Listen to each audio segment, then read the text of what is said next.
الحمد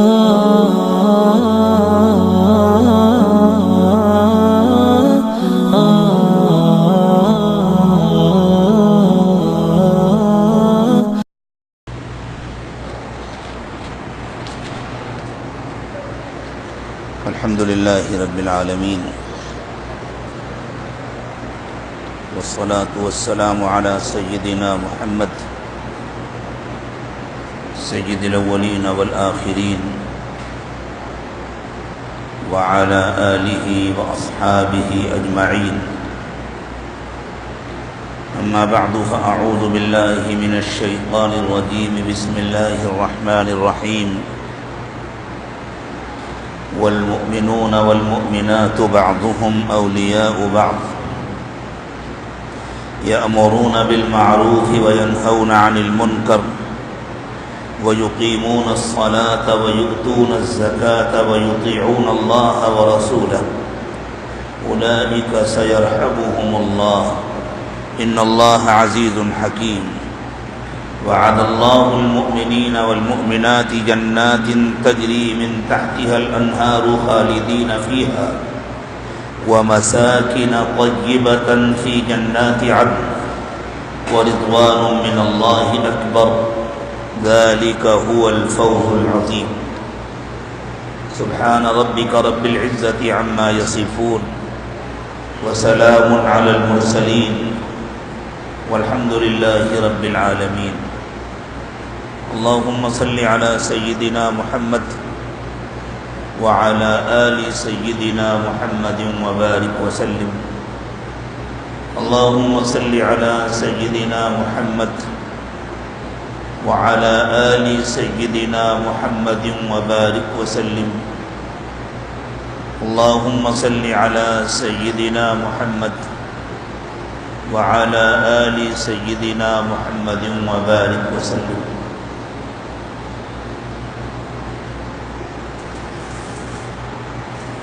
ایمان والے کو اللہ تعالیٰ نے خود غرض نہیں بنایا.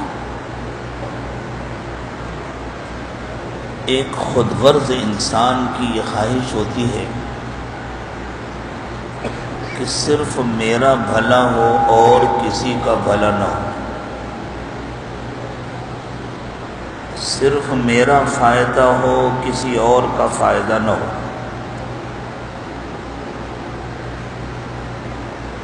لیکن جس کے دل میں انسانوں کی ہمدردی ہوتی ہے، جس کے دل میں انسانوں کی محبت ہوتی ہے، وہ یہ چاہتا ہے کہ میرا بھی فائدہ ہو، باقی سب کا بھی فائدہ ہو، میرا بھی بھلا ہو، دوسروں کا بھی بھلا ہو. اور جب ہمدردی بہت بڑھ جاتی ہے تو اس کی خواہش ہوتی ہے مجھ سے زیادہ دوسروں کا بھلا ہو، مجھ سے زیادہ دوسروں کا فائدہ ہو. پھر وہ دوسروں کے نفع کے لیے خود نقصان برداشت کرنے کو تیار ہو جاتا ہے، وہ دوسروں کے فائدے کے لیے خود تکلیفیں برداشت کرنے کو تیار ہو جاتا ہے. یہ مزاج ہے حضرات انبیاء کرام علیہم السلام. وہ دوسروں کے بھلے کے لیے تکلیفیں برداشت کرتے ہیں. انبیاء کرام علیہم السلام نے کسی کا کیا بگاڑا تھا؟ اور گزشتہ انبیاء کرام علیہم السلام کے تفصیلی واقعات عموماً ذہنوں میں نہیں ہوتے، اس لیے ان واقعات سے استشہاد کے لیے ضروری ہے کہ پہلے وہ واقعات آپ کو سنائے جائیں، اور اس میں وقت بہت لگے گا. لیکن حضور اکرم صلی اللہ علیہ وسلم کی زندگی کے واقعات ایمان والوں کے ذہنوں میں تو رہتے ہیں، وہ مختلف مجلسوں میں سنے جاتے ہیں، پڑھے جاتے ہیں، بیان کیے جاتے ہیں. اور تمام انبیاء کرام علیہم السلام کی زندگیاں ایک ہی جیسی ہوتی ہیں. حضور اکرم صلی اللہ علیہ وسلم خاتم الانبیاء ہیں، امام الرسل ہیں. تو میں اس وقت صرف اللہ کے نبی صلی اللہ علیہ وسلم کی زندگی سے اپنی اس بات کے لیے استشہاد کروں گا انشاءاللہ۔ رسول اکرم صلی اللہ علیہ وسلم کی مکہ مکرمہ میں کیا پوزیشن تھی، اس پر ایک نظر ڈال لیں، کیونکہ ان واقعات کا کچھ نہ کچھ حصہ آپ نے پہلے سے سنا ہوتا ہے، اس لیے ان کو سمجھنا بھی آسان ہوتا ہے سننے والوں کے لیے، اور ہم جیسوں کے لیے سمجھانا بھی آسان ہوتا ہے۔ آپ سب کو معلوم ہے کہ اللہ کے رسول صلی اللہ علیہ وسلم پیدائشی یتیم تھے۔ آپ کی پیدائش سے پہلے آپ کے والد کا انتقال ہو چکا تھا۔ چھوٹی عمر میں والدہ کا انتقال ہو گیا۔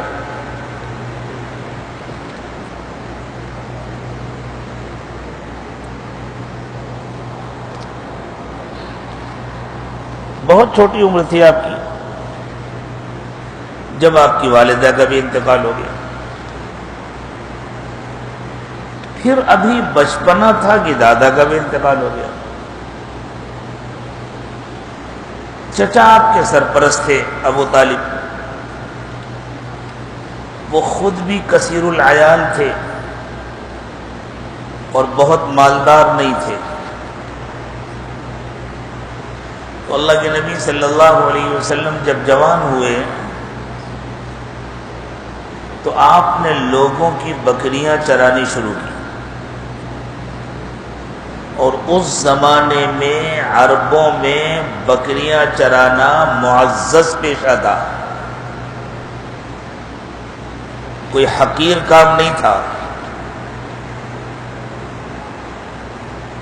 جس طرح اس زمانے میں لوگ بہت سارے دوسروں کے کام کرتے ہیں نا پیسے لے کر،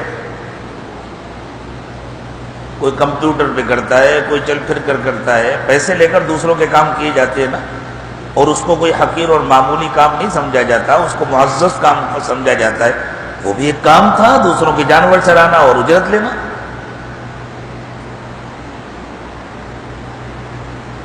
لیکن بکریاں چرا کر جو اجرت ملتی تھی وہ معمولی ہوتی تھی۔ آپ بکریاں چراتے تھے تاکہ آپ کی کفالت کا بوجھ چچا پر نہ پڑے۔ عجیب بات ہے، اللہ تعالیٰ نے کبھی آپ کو کسی کے لیے بوجھ نہیں بننے دیا۔ اللہ نے ایسا انتظام کیا، آپ جہاں رہے آپ نے دوسروں کا بوجھ اٹھایا۔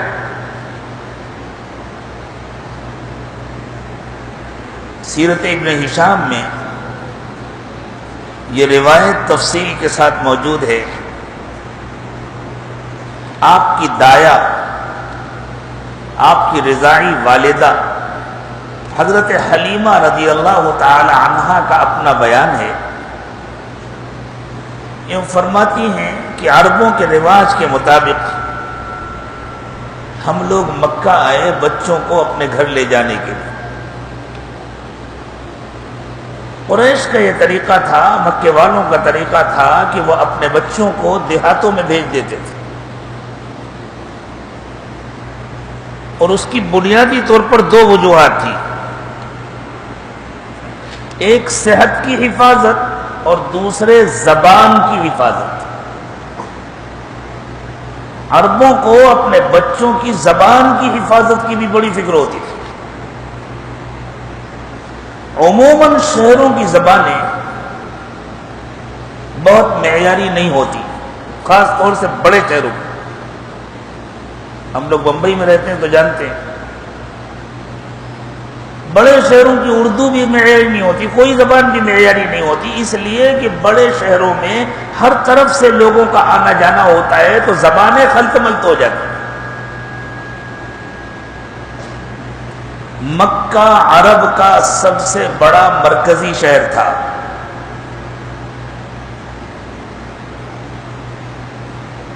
وَكَذَلِكَ أَوْحَيْنَا إِلَيْكَ لِتُنذِرَ أُمَّ الْقُرَى وَمَنْ حَوْلَهَا. اللہ تعالیٰ نے مکہ مکرمہ کو ام القرى کہا ہے. وہ عرب کی مرکزی بستی تھی، سب سے بڑا مرکزی شہر تھا، وہ دین کا مرکز تھا. آج بھی اس کو العاصمۃ المقدسہ کہتے ہیں، مقدس مرکز، مقدس روحانی راجدھانی. تو وہاں عرب کے مختلف علاقوں کے لوگ رہتے تھے اور ان لوگوں کی زبانیں الگ الگ تھیں. سب عربی بولتے تھے لیکن سب الگ الگ بولتے تھے. علماء توجہ فرمائے، یہ کوئی نئی بات نہیں ہے. اس زمانے میں لوگ کہتے تھے وہ ہم نے جو کتابوں میں زبان پڑھی ہوتی ہے وہ بالکل الگ ہے اور وہاں جا کر جو سنتے ہیں وہ بالکل الگ ہے. ایک تو وہ زبان ہے جو بنگالیوں اور پاکستانیوں اور ہندوستانیوں اور افریقیوں کی زبانوں کی آمیزش سے بنی ہے. اس کو تو مجھے تردد ہے اس سلسلے میں کہ عربی کہا بھی جا سکتا ہے یا نہیں. لیکن اس کے علاوہ ہر علاقے والوں کی، ہر قبیلے کی اپنی اپنی مقامی عربی کی بولیاں ہیں، مقامی لہجے ہیں ان کے. اور یہ مقامی لہجے خود رسول اکرم صلی اللہ علیہ وسلم کے زمانے میں بھی تھے. ہمارے علماء نے پڑھا ہے نا نحو میں کہ بنو تمیم کسی نکرہ کو معرفہ بنانے کے لیے الف لام کے بجائے اس میں میم کا اضافہ کرتے تھے. اور خود اللہ کے نبی صلی اللہ علیہ وسلم ایک مرتبہ ان کے علاقے میں سفر فرما رہے تھے تو آپ نے ان کی زبان میں گفتگو فرمائی اور ارشاد فرمایا لیس من بر صیام فی السفر. قریش کی زبان میں اسی بات کو کہا جائے تو کہا جائے گا لیس من البر الصیام فی السفر. یہ قریش کی زبان تھی، لیس من البر الصیام فی السفر. لیکن رسول اکرم صلی اللہ علیہ وسلم نے بنو تمیم کی زبان میں یعنی بنو تمیم کے عربی کے لہجے میں ارشاد فرمایا لیس من بر صیام فی السفر. ایسا لگتا ہے عربی کے علاوہ کوئی اور زبان بولی جا رہی ہے.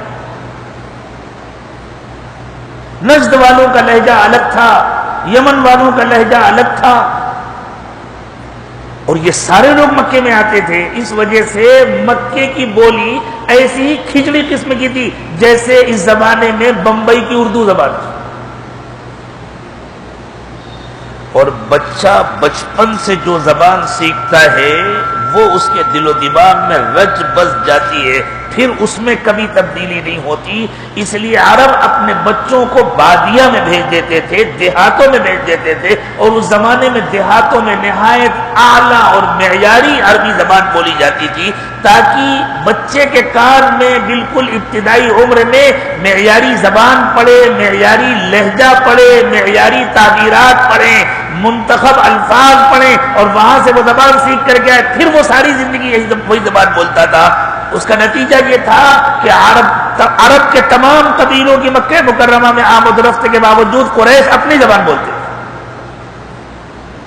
اور اللہ تعالیٰ نے ان کو زبان کے سلسلے میں غیر معمولی حساسیت عطا فرمائی تھی.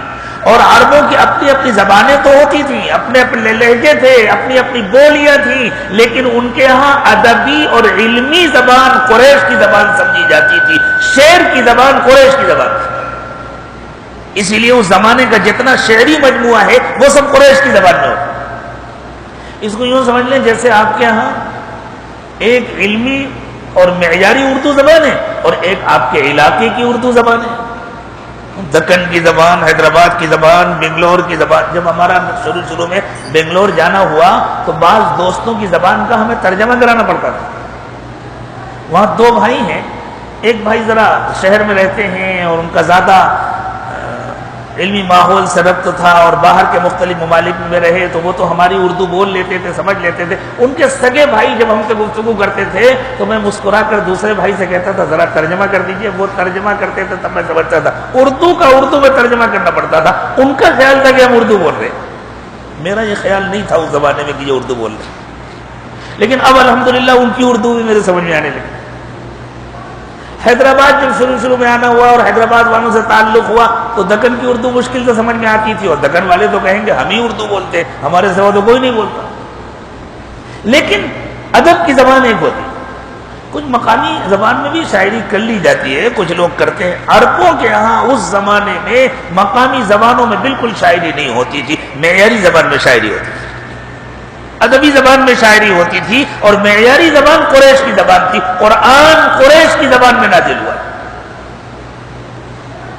اور ہمارے مدرسوں میں جو زبان پڑھی اور پڑھائی جاتی ہے وہ قریش کی زبان ہے.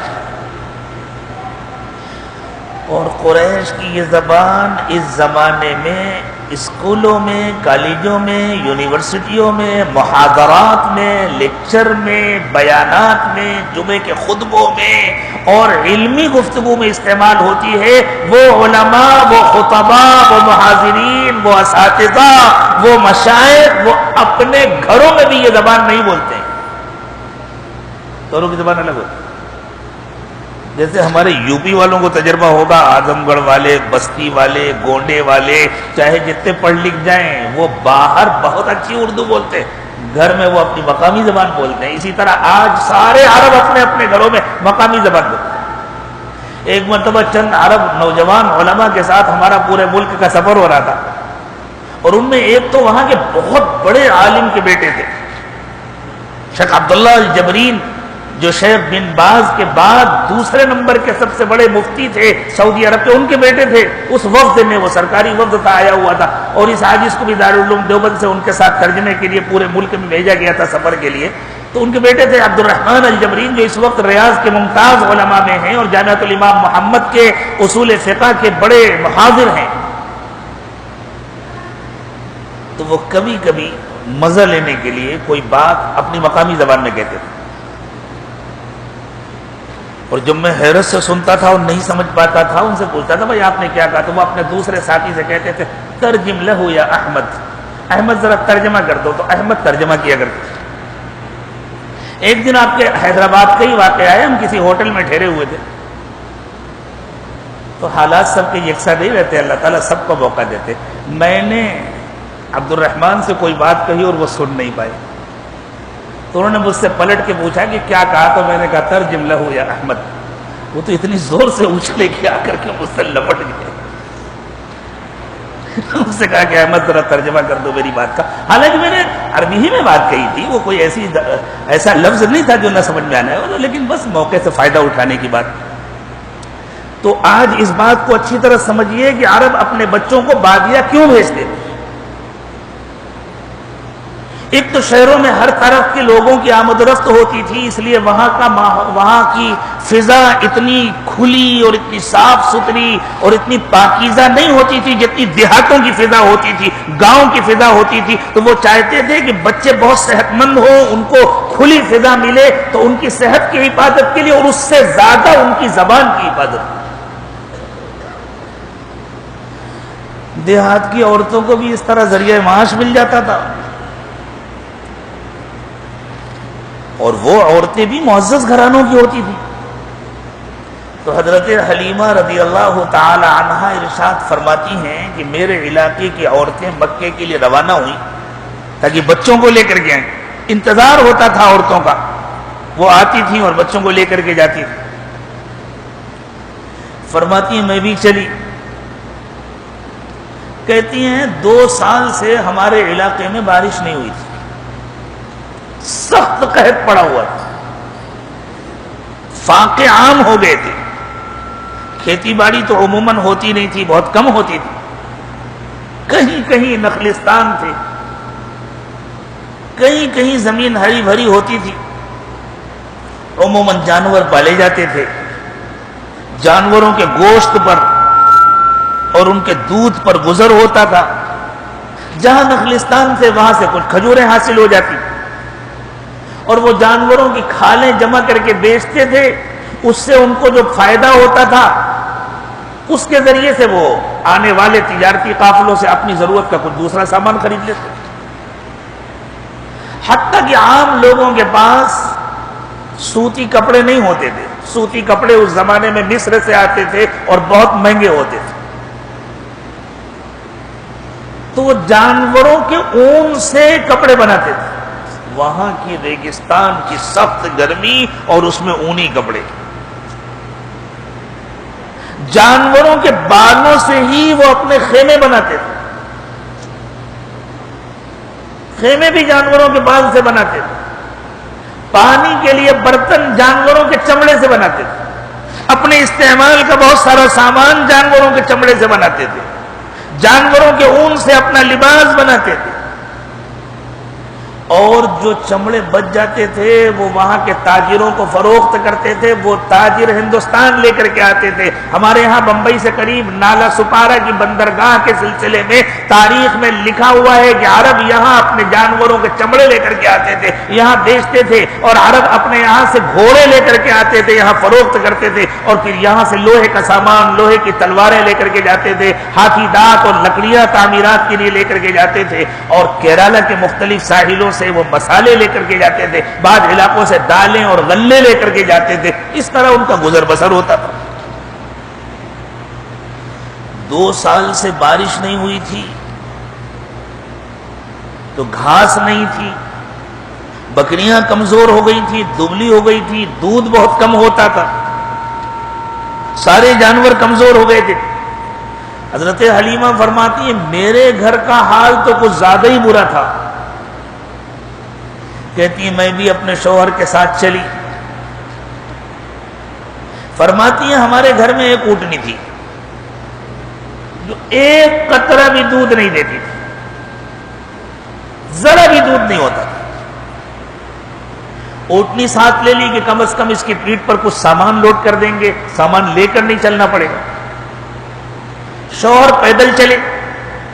حضرت حلیمہ کہتی ہیں ہمارے گھر میں ایک گدھی تھی، اور عربوں کے ہاں گدھے کی سواری معیوب نہیں تھی۔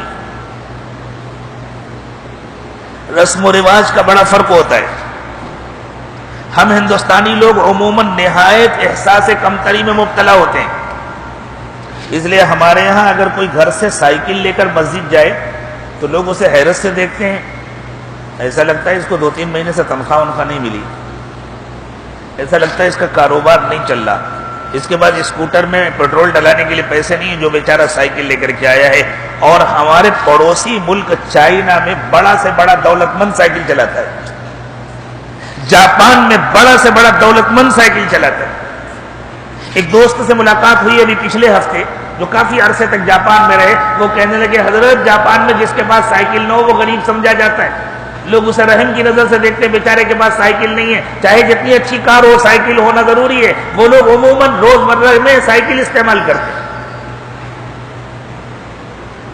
ہمارے یہاں کی ایک مشہور صحافیہ گزری ہیں منورما دیوان، شاید آپ میں سے کسی نے نام سنا ہو، ان کی تحریریں پڑھی ہو، اردو میں لکھا کرتی تھی۔ ایک مرتبہ انہوں نے چائنا کا سفر کیا تھا، اس وقت جو نوجوان ہیں ان کے تو بچپن کی بات ہوگی، تو وہاں چائنا کے حالات بہت تفصیل کے ساتھ لکھے تھے۔ انہوں نے لکھا کہ ہمارے یہاں تو اگر کوئی سائیکل سے آئے جائے تو اس کو بڑی حقیر نظروں سے دیکھا جاتا ہے۔ انہوں نے کہا کہ میں چائنا کے بڑے سے بڑے مشہور سے مشہور اخبارات کے دفاتر میں گئی، وہاں چپراسی سے لے کے ایڈیٹر تک سب سائیکل سے آتے ہیں، ہر ایک سائیکل چلاتے ہیں۔ تو جس طرح چائنا والوں کے ہاں سائیکل ایک معزز سواری ہے، بالکل اسی طرح عربوں کے ہاں گدھے اور گدھی کی سواری ایک معزز سواری ہے۔ تو حضرت حلیمہ فرماتی ہیں گھر میں ایک گدھی تھی، شوہر نے اس پر مجھے سوار کر دیا، خود پیدل چلے۔ اونٹنی اس قابل نہیں تھی کہ وہ کسی کا بوجھ اٹھا سکے، اس پر کچھ ضرورت کا سامان لاد دیا گیا۔ اور فرماتی ہیں میری گدھی اتنی کمزور تھی، میں یہ اس لیے عرض کر رہا ہوں ذرا تفصیل کے ساتھ، اور گدھی کے لفظ کو اصرار کے ساتھ بیان کر رہا ہوں کہ ہمارے واعظین اسی روایت کو جب اردو میں بیان کرتے ہیں تو یوں کہتے ہیں حضرت حلیمہ ایک اونٹنی میں آئی تھی۔ ابن ہشام میں اونٹنی کا تذکرہ نہیں، اتان کا تذکرہ ہے، اور جس کا جی چاہے نوٹ کر لے، اتان عربی میں گدھی کو کہتے ہیں۔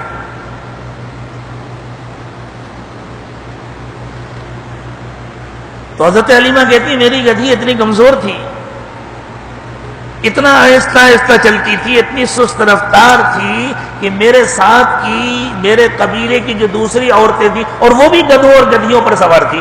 اکثر اس زمانے میں سواری کے لیے گدھے، گدھیاں، خچر استعمال ہوتے تھے، گھوڑے بڑے لوگ استعمال کرتے تھے۔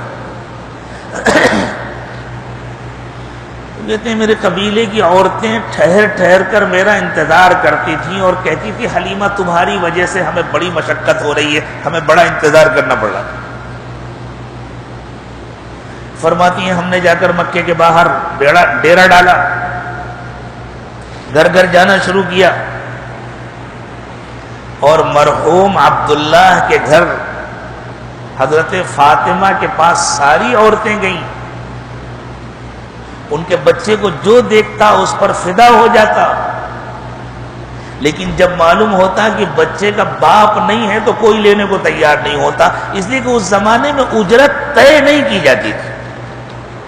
یہ نہیں طے ہوتا تھا 2 سال ہمارے بچے کو دودھ پلانا اور ہم تم کو اتنے پیسے دیں گے. اس کو عرب اپنی شان کے خلاف سمجھتے تھے.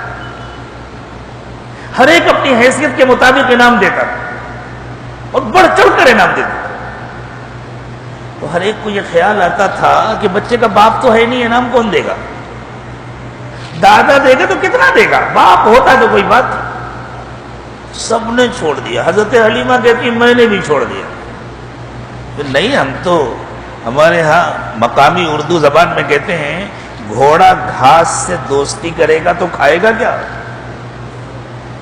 تو ہر ایک کو یہ خیال آیا اتنی مہربانی کریں گے تو ملے گا کیا؟ مہربانی کرنے تھوڑی آئے, انعام کی لالچ میں آئے. حضرت حلیمہ فرماتی ہیں مقدر کی بات ہے سب کو بچے مل گئے, مجھے نہیں ملا.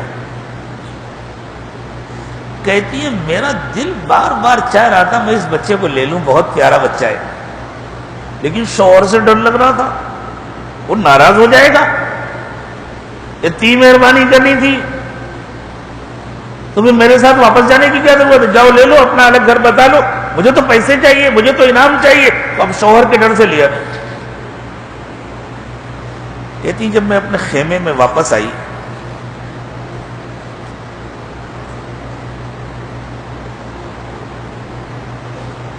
تو ڈرتے ڈرتے اپنے شوہر سے کہا کیا یہ اچھا لگے گا کہ سب کی گود بھری ہو اور میں خالی ہاتھ جاؤں؟ شوہر نے کہا اچھا تو نہیں لگتا, تمہارے ڈر سے وہ بچہ نہیں لیا تھا میں نے.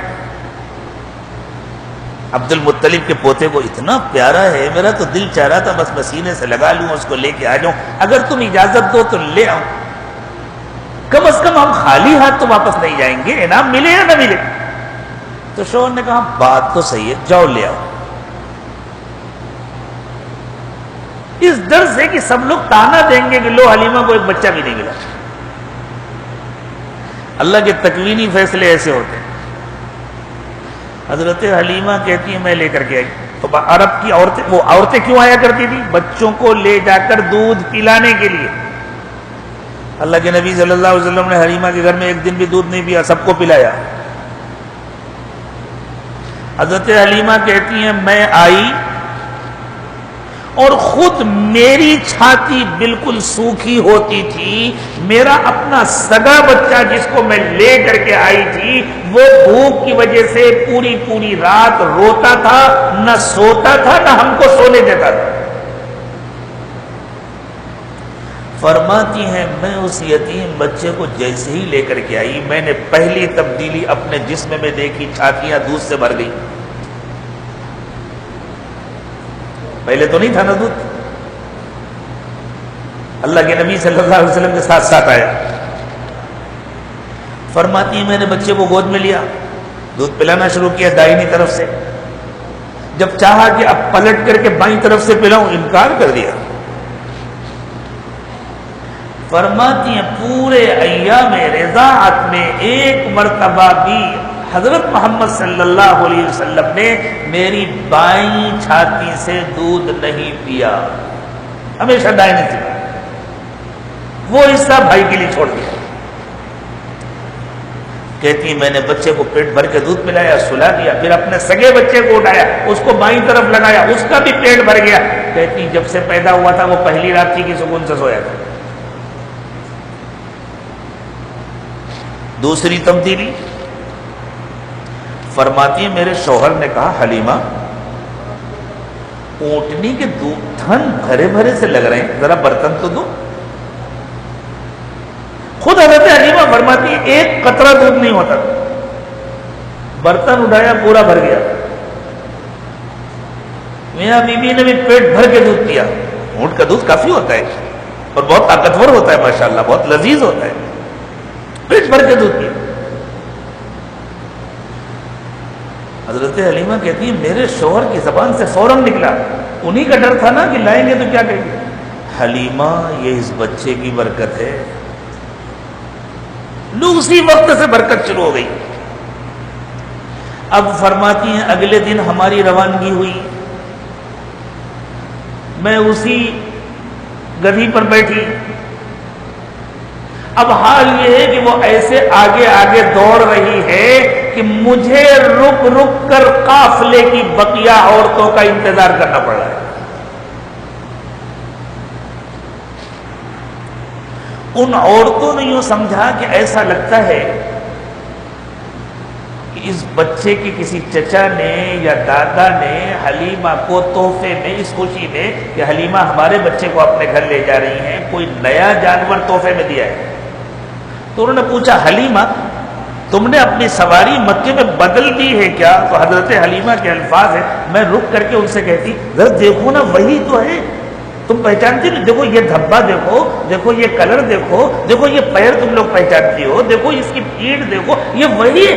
تو وہ کہتی تھی لیکن اس کو کیا ہو گیا ہے؟ آتے ہوئے تو اس کے لیے چلنا مشکل تھا، اب ہمارے جانوروں کا اس کا مقابلہ کرنا مشکل ہو رہا ہے، ہمارے جانور اس کے برابر چل نہیں پا رہے۔ تو حضرت حلیمہ فخر کے ساتھ کہتی یہ اس بچے کی برکت ہے جس کو تم سب نے چھوڑ دیا تھا۔ اب سب اپنے مقدر کو کوستی کہ کاش کہ ہم نے لے لیا ہوتا، لیکن جس کے مقدر میں تھا اس کو ملا۔ فرماتی ہیں ہم لے کر اپنے گھر گئے، اب ہماری بکریاں چرنے جاتی انہی سوکھی پہاڑیوں میں جہاں پہلے جایا کرتی تھی، واپس آتی تھن بھرے ہوتے۔ کچھ دنوں میں ساری بکریاں تندرست ہو گئی، صحت مند ہو گئی، ان کا وزن بڑھ گیا، ان کا گوشت بڑھ گیا۔ لوگ اپنے اپنے چرواہوں سے کہتے، اپنے گھر کے غلاموں سے کہتے وہیں بکریاں چرایا کرو جہاں حلیمہ کی بکریاں چرتی ہیں۔ وہ کہتے ہم انہی کے ساتھ چراتے ہیں، ایک ساتھ سب بکریاں جاتی ہیں چرنے کے لیے، ہمارے سمجھ میں نہیں آتا ہماری بکریاں بھوکی واپس آتی ہیں، حلیمہ کی بکریوں کا پیٹ کیسے بھر جاتا ہے؟ کھلانے والے تو اللہ ہیں۔ حضور اکرم صلی اللہ علیہ وسلم ایک دن بھی کسی پر بوجھ نہیں بنے، جہاں گئے آپ نے دوسروں کا بوجھ خود اٹھایا۔ واقعات تو آپ کے لیے بہت دلچسپ ہیں، لیکن مجھے صرف واقعات سنا کر آپ کا سارا وقت نہیں لینا ہے، مجھے آگے کی کچھ باتیں عرض کرنی ہیں۔ جب اللہ کے نبی صلی اللہ علیہ وسلم جوان ہوئے تو آپ کو خیال آیا کہ میرے خرچ کا بوجھ چچا پر نہیں پڑنا چاہیے، اس لیے آپ نے بکریاں چرانی شروع کی اور چچا سے درخواست کی چچا آپ کے اوپر ذمہ داریوں کا بہت بوجھ ہے، علی کو میرے حوالے کر دیجئے، آپ بکریاں چرا کر اپنا خرچ بھی اٹھاتے، حضرت علی کا خرچ بھی اٹھاتے۔ اس طرح آپ نے اپنے چچا کا ہاتھ بٹایا۔ حضرت خدیجہ رضی اللہ تعالی عنہا نے نکاح کا پیغام دیا۔ حضرت خدیجہ غیر معمولی خاتون تھی۔ اس زمانے میں حضرت خدیجہ پوری ایک ٹریڈنگ کمپنی کی ڈائریکٹر جنرل ہوا کرتی، پوری کمپنی تھی حضرت خدیجہ، کتنے باصلاحیت تاجر اس میں کام کرتے تھے، اور حضرت خدیجہ گھر سے بیٹھ کر کے اس کو ڈیل کرتی، نہایت ذہین، نہایت سمجھدار اور نہایت دولت مند خاتون تھی۔ تقریباً بوڑھی ہو رہی تھی، 2 شوہروں کا انتقال ہو چکا تھا اور دونوں سے اولادیں موجود تھیں، پھر بھی عرب کے بڑے بڑے سرداروں کی تمنا تھی کہ خدیجہ ان کے نکاح میں آ جائیں، اور جس نے بھی پیغام دیا، اس زمانے میں کوئی معیوب بات نہیں تھی، کئی کئی نکاح ہوتے تھے، جس نے بھی پیغام دیا حضرت خدیجہ انکار کر دیتی تھی، نہیں اب میرا نکاح کا کوئی ارادہ نہیں ہے۔ حضور اکرم صلی اللہ علیہ وسلم کو تجارت کا ایک دن کا بھی تجربہ نہیں تھا،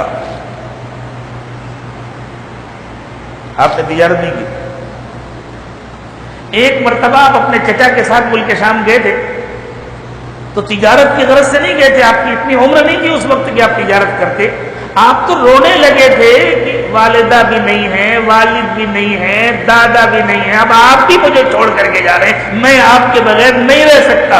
اور اتنے چھوٹے بچوں کو عموماً اتنے بڑے سفر میں لے جانے کا رواج نہیں تھا، لیکن آپ کے آنسو چچا سے برداشت نہیں ہوئے اور چچا نے کہا چلو میرے ساتھ۔ چچا گئے، ملک شام میں ایک جگہ اس قافلے نے پڑاؤ ڈالا، ایک راہب تھا، اس کی نظر پڑ گئی، اس نے تان لیا یہ وہی بچہ ہے جس کا ہم سب کو انتظار ہے، اب اس کے حالات معلوم کرنا چاہیے۔ تو اس نے پیغام بھیجا کہ آپ سب کی ہمارے یہاں عبادت خانے میں دعوت ہے اور سب آئیں، سب کی دعوت ہے۔ عربوں کے لیے اس زمانے میں بڑے اعزاز کی بات تھی، ملک شام کا کوئی راہب ان کی دعوت کرے۔ ہاں، جیسے کوئی دیہات والا بیچارہ شہر میں آئے اپنے کسی کام سے اور شہر میں ایم پی صاحب کہیں تمہاری ہمارے گھر میں دعوت ہے، تو اس کی تو خوشی کا ٹھکانہ نہیں ہوگا۔ وہ تو حکمراں لوگ تھے، حکمرانوں کا مذہب تھا عیسائیت۔ تو حضرت ابو طالب نے سوچا اس بچے کو کہاں لے جائیں گے وہاں، تو اپنے غلام کے ساتھ بچے کو خیمے پر چھوڑ دیا۔ راہب نے دیکھا تو کہا سب لوگ نہیں آئے، کوئی رہ گیا؟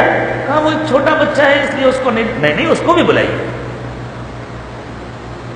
بلایا گیا، بڑے احترام سے راہب نے کھانا کھلایا اور بہت غور سے بچے کو دیکھا، پوچھا یہ کس کا بچہ ہے؟ ابو طالب نے کہا میرا۔ ٹھیک ہے باقی سب لوگ چلیں، مجھے آپ سے کچھ بات کرنی ہے۔ جب سب چلے گئے تو پوچھا سچ بتلاؤ بچہ کس کا ہے؟ کہا میرا ہے۔ کہا جھوٹ بول رہے ہو، اس بچے کو یتیم ہونا چاہیے، اس بچے کو یتیم ہونا چاہیے، تم کیسے کہہ رہے ہو میرا؟ تو انہوں نے کہا ہاں میرے بھائی عبداللہ کا بیٹا۔ ہاں اب صحیح کہہ رہے ہو، ایک کام کرو اس کو مکہ لے کر چلے جاؤ، واپس آگے مت لے جاؤ۔ کیوں؟ تمہیں پتہ نہیں ہے، مجھے اس کا ڈر ہے کہ اگر یہودیوں نے اس بچے کو دیکھ کر پہچان لیا تو وہ اس کو قتل کرنے کی کوشش کریں گے۔ یہودی ہمیشہ سے خیر کے دشمن، وہ اس بچے کو قتل کرنے کی کوشش کریں گے۔ حضرت ابو طالب نے وہیں سے حضور اکرم صلی اللہ علیہ وسلم کو مکہ واپس بھجوا دیا تھا۔ خود آئے تھے یا نہیں آئے تھے اس سلسلے میں روایات میں کچھ بہت واضح بات نہیں ہے۔ تو آپ نے اتنی عمر میں جس میں کوئی شخص تجارت کرے کوئی تجارتی سفر نہیں کیا، اور حضرت خدیجہ بہت زیرک اور سمجھدار خاتون تھی۔ لوگ حضرت خدیجہ کے پاس خود آتے تھے درخواست لے کر کے، آپ ہمیں موقع دیجئے، ہم آپ کا مال لے کر کے جائیں گے، کاروبار کریں گے۔ حضرت خدیجہ دیتی نہیں۔ حضرت خدیجہ رضی اللہ تعالی عنہا نے حضور اکرم صلی اللہ علیہ وسلم کے پاس پیغام بھیجا، میری خواہش ہے کہ آپ میرا مال تجارت لے کر جائیں، میں دوسروں کے مقابلے میں آپ کو زیادہ نفع دوں گی۔ اس ڈر سے یہ کہلایا کہ کہیں حضور انکار نہ کر دیں۔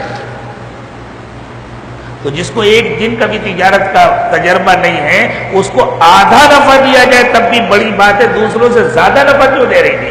اس لیے کہ حضرت خدیجہ کی نگاہیں تلاش کر رہی تھی کہ بھائی جان نے بتلایا ہے کہ اللہ کے آخری نبی کا وقت آ گیا ہے۔ ان کے بھائی تھے نا،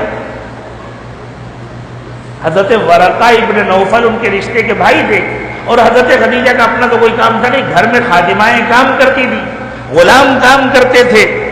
ہاں ملینر تھی حضرت خدیجہ، دولت کی کمی نہیں تھی، لوگ کاروبار کرتے تھے، اپنے ہاتھ سے تھوڑی ان کو روٹی پکانی تھی اور گھر کی صفائی کرنی تھی، تو وہ اطمینان سے حضرت ورقہ ابن نوفل کے پاس جاتی تھی اور ان سے دینی گفتگو کرتی تھی اور حالات پر گفتگو ہوتی تھی۔ ایسے حالات ہیں، مکے میں اتنی بدامنی ہے، عرب میں اتنی بدامنی ہے، تو ورقہ ابن نوفل کہتے تھے ہاں یہ اب زیادہ دنوں کی بات نہیں رہ گئی، جلدی حالات بدلنے والے ہیں، اللہ کے آخری نبی آنے والے ہیں، ان کے جو علامتیں لکھی ہیں ان کی تشریف آوری کی، وہ تقریباً ساری پوری ہو گئی ہیں. اور ورقہ ابن نوفل ایک دن کہنے لگے مجھے تو لگتا ہے کہ وہ پیدا بھی ہو چکے ہیں. اب حضرت خدیجہ کی نگاہیں تلاش کرتی تھیں اگر پیدا ہو چکے ہیں اور مکے میں پیدا ہو چکے ہیں تو وہ کون ہو سکتے ہیں. نظر ٹکی محمد ہی ہو سکتے ہیں. اتنا بااخلاق، اتنا بلند کردار، اتنا عفیف اور پاک دامن دوسرا تو کوئی ہے نہیں. لیکن اس سے زیادہ قریب سے دیکھنے اور پرکھنے کا کوئی موقع نہیں تھا. اور حضرت خدیجہ کی یہ تمنا تھی میں اس نبی کی ماں تو نہیں بن سکتی، بیوی تو بن سکتی ہوں، اس کی خادمہ تو بن سکتی ہوں. تو وہ اللہ سے تمنا کرتی تھی اللہ اس آخری نبی کی مجھے خادمہ بنا دی. اس لیے حضرت خدیجہ نے پرکھنے کے لیے کہ میرا اندازہ درست ہے یا نہیں یہ آفر کیا آپ میرا مال تجارت لے کر جائیں. حضور اکرم صلی اللہ علیہ وسلم نے اپنے چچا سے مشورہ کیا، انہوں نے کہا بہت اچھی بات ہے قبول کر لو. قبول کر لیا. حضرت خدیجہ نے اپنے غلام کو ساتھ لگایا اور حضور سے کہا، اس زمانے میں پردہ نہیں تھا لیکن پاک دامنی تھی. تو حضرت حضور کو بلا کر کے کہا کہ یہ میرا غلام ہے، یہ آپ کے ساتھ جائے گا، آپ کی خدمت کرے گا. ٹھیک ہے.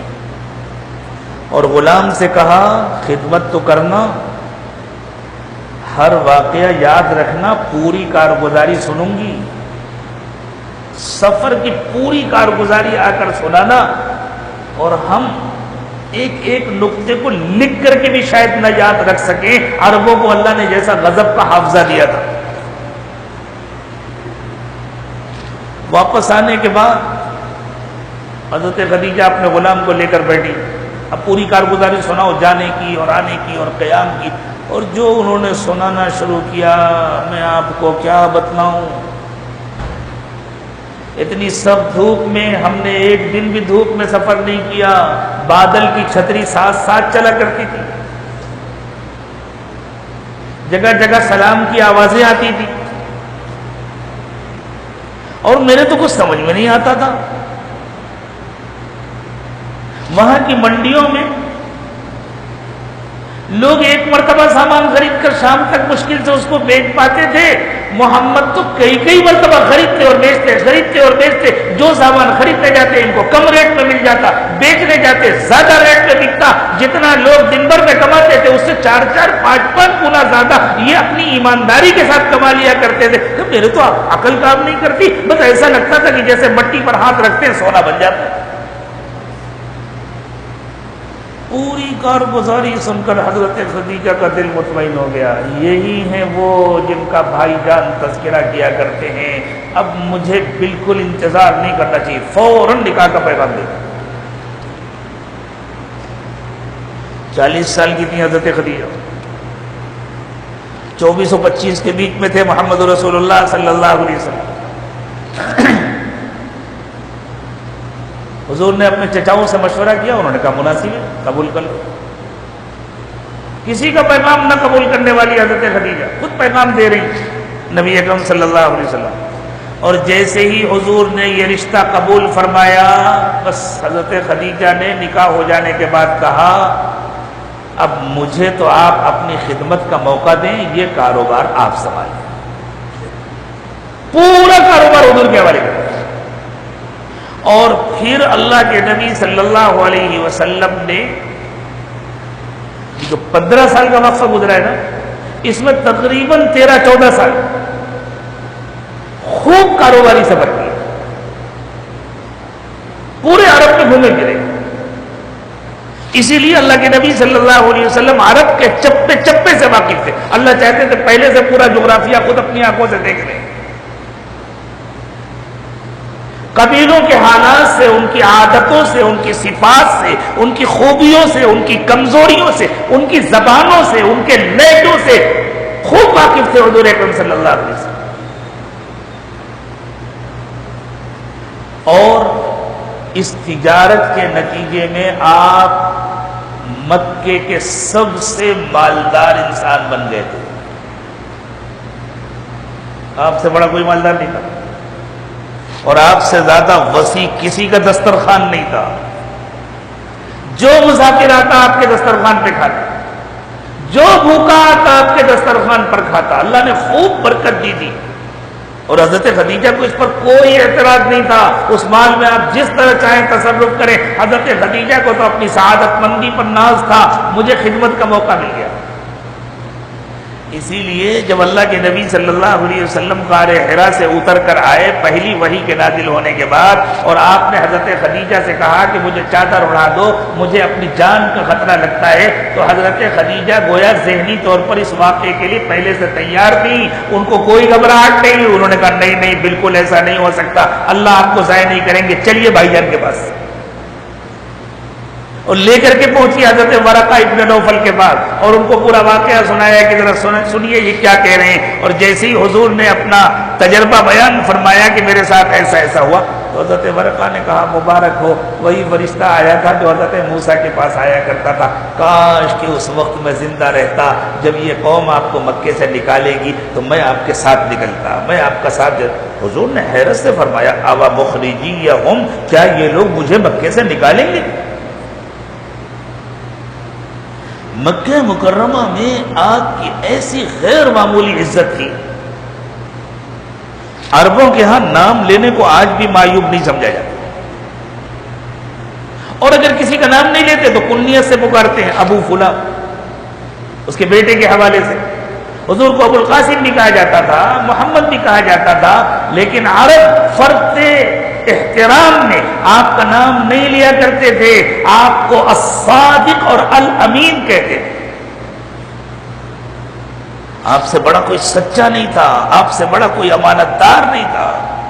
لوگ آنکھ بن کر کے آپ سے کاروباری معاملات کرتے تھے. اس زمانے میں عربوں میں لوٹ مار عام تھی، لیکن ہر شخص کو اعتماد تھا. محمد صلی اللہ علیہ وسلم سے کسی کو کبھی دھوکہ نہیں ہو سکتا. اسی زمانے کی بات ہے، ایک مرتبہ کسی سے کوئی کاروباری معاملہ تھا، تو اس نے کہا آپ ٹھہریے میں آتا ہوں. وہ گھر گیا، بھول گیا. آپ رکے رہے، غالباً 2 یا 3 دن گزر گئے، تب اس کو یاد ہے. وہ بھاگ کر کے آیا تو آپ اس کا انتظار کر رہے تھے. فرمایا بھائی تم کہہ کے گئے تھے ٹھہریے میں آتا ہوں، میں ٹھہرا ہوا تھا تمہارے انتظار. یہ تھی آپ کی وعدہ وفائی، یہ تھی سچائی.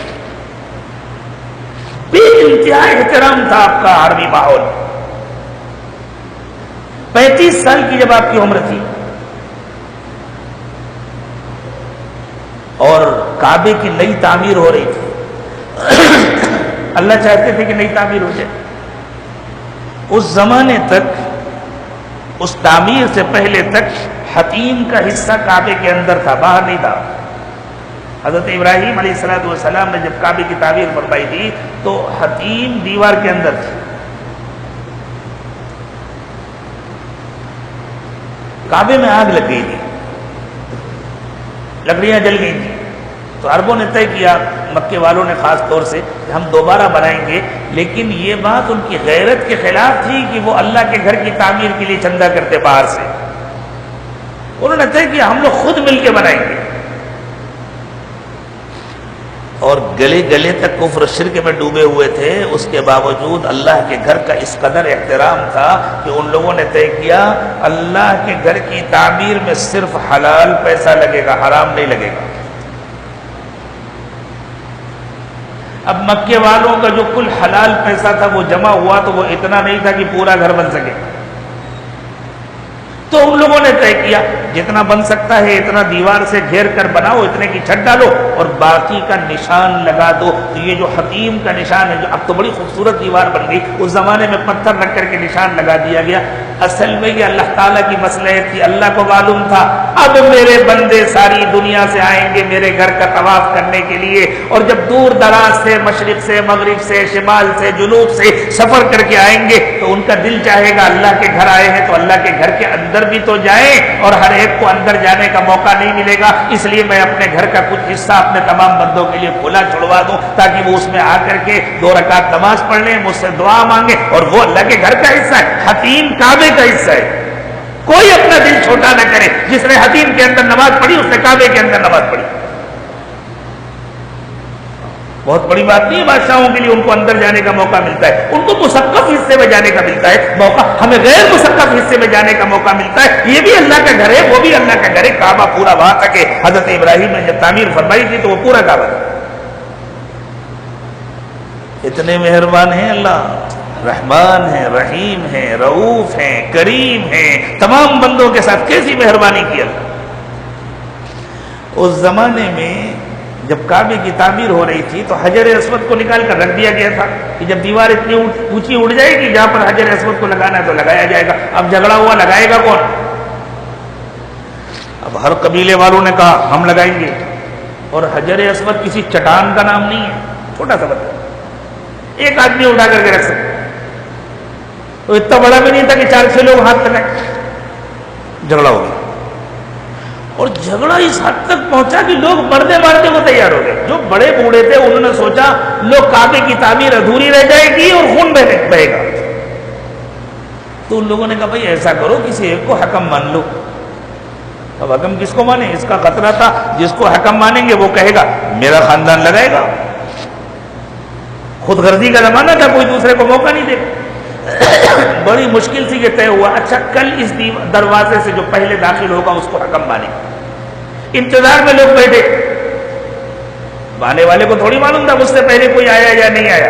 سب سے پہلے اس دروازے سے داخل ہوئے محمد ابن عبداللہ صلی اللہ علیہ وسلم۔ جو مکے والوں نے دیکھا تو ایک دم سے چیخ پڑے، ہاں ہاں ان کے فیصلے سے ہم مطمئن ہیں، یہ سچے اور امانت دار ہیں، یہ جانبداری کا فیصلہ نہیں کریں گے۔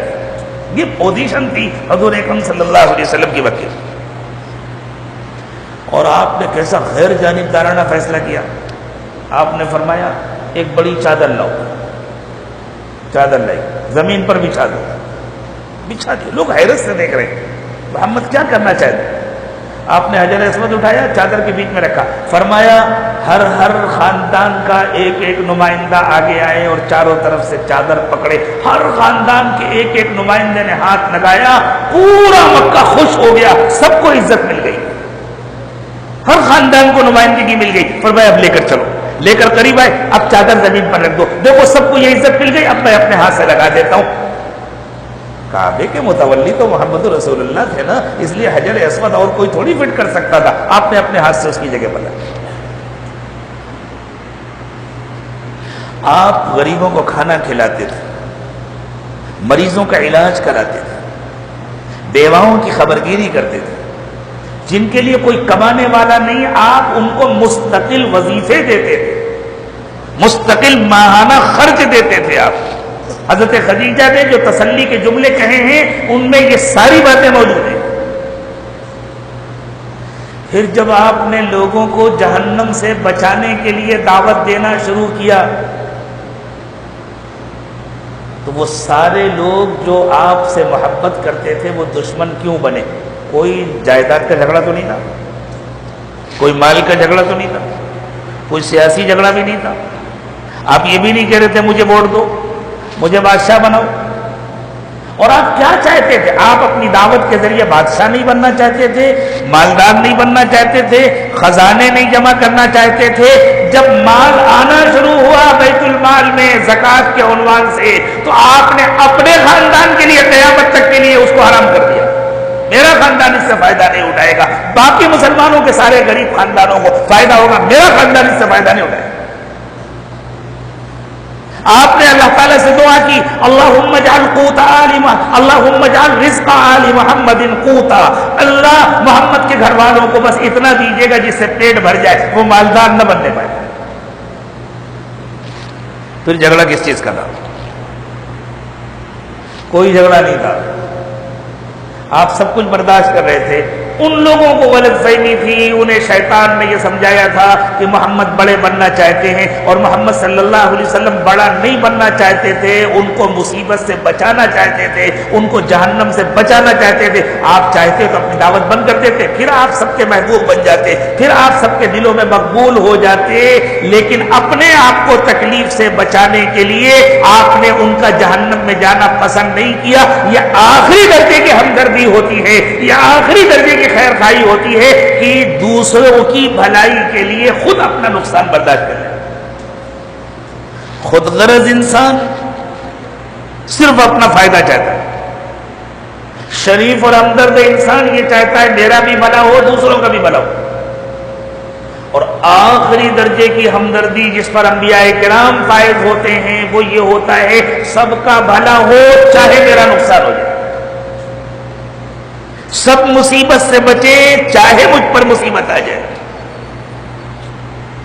یہ وراثت ہے محمد رسول اللہ صلی اللہ علیہ وسلم کی. اور ہم سب وارث ہیں نا اللہ کے نبی صلی اللہ علیہ وسلم. تو میں نے بات یہاں سے شروع کی تھی کہ مومن خود غرض نہیں ہوتا. مومن دوسروں کا بھلا چاہتا ہے,